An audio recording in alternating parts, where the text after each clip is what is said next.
Welcome to my books and storytime by mybooksummary.com. The Song of Significance, a guide to meaningful work. Introduction. In a world where work has become increasingly transactional, repetitive, and often devoid of meaning, Seth Godin's The Song of Significance calls for a radical shift.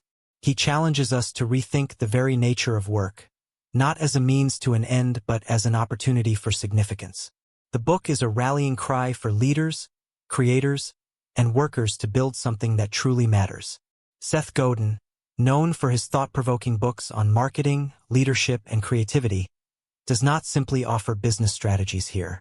Instead, he delves into the philosophical and emotional aspects of work, urging us to create a culture where people are engaged, valued, and motivated to do their best work.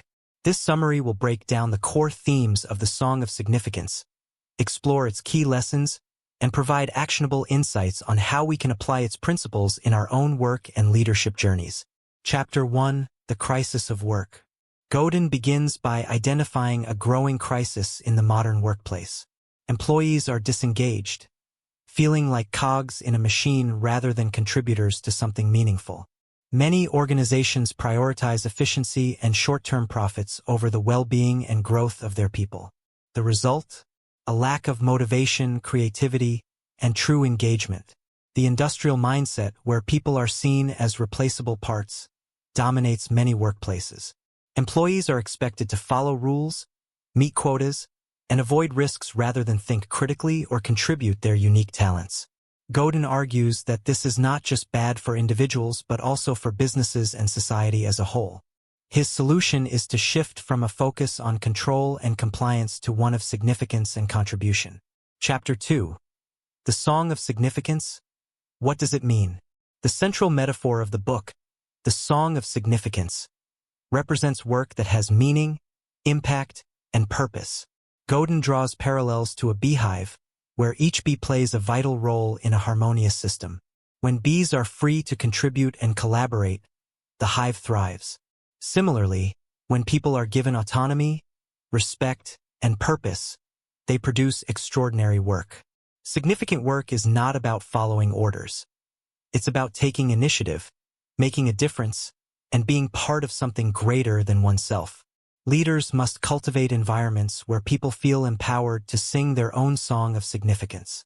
Chapter 3: The Role of Leadership in Creating Meaningful Work. Leaders play a crucial role in shaping workplace culture. Godin argues that great leaders are not those who micromanage or dictate orders, but those who create space for others to thrive. True leadership is built on trust rather than control. Instead of forcing people into rigid structures, great leaders trust them to take ownership of their work. Employees should feel safe to take risks and experiment without the constant fear of failure. Financial success is important, but it should not come at the cost of meaning and employee well-being. The best workplaces encourage teamwork and shared goals rather than fostering cutthroat competition. Leaders should actively listen to their team members, valuing their ideas and concerns. Chapter 4: The Problem with Traditional Metrics of Success. Godin critiques conventional success metrics like productivity, efficiency, and short-term profits. He argues that these measures fail to capture the true value of work. Instead of measuring success by the number of tasks completed or hours worked, we should ask, did this work make a difference? Did it inspire and empower people? Did it create long-term value? Companies obsessed with efficiency often lose sight of innovation, creativity, and employee well-being. When people are forced into rigid structures, they stop bringing their full selves to work. Godin urges organizations to reconsider how they measure success, placing greater value on impact and meaningful contributions rather than just output. Chapter 5: How to Foster a Culture of Significance. Creating a workplace culture that values significance over mere efficiency requires a shift in priorities. Success should be redefined beyond short-term goals to focus on long-term impact. Instead of merely encouraging employees to meet quotas, organizations should foster environments where innovation and creativity are celebrated, even if they bring short-term inefficiencies. People need autonomy to take ownership of their work and reduce unnecessary bureaucracy that stifles creative potential.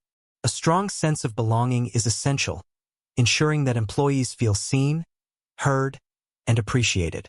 Open communication and collaboration should be encouraged. Contribution should be recognized and rewarded, not just compliance with rules and processes. Rather than relying on rigid performance metrics, organizations should acknowledge meaningful work that makes a difference. Finally, leadership should be rooted in empathy. Understanding employees' needs and motivations allows leaders to provide the right support and resources for personal and professional growth. Chapter 6.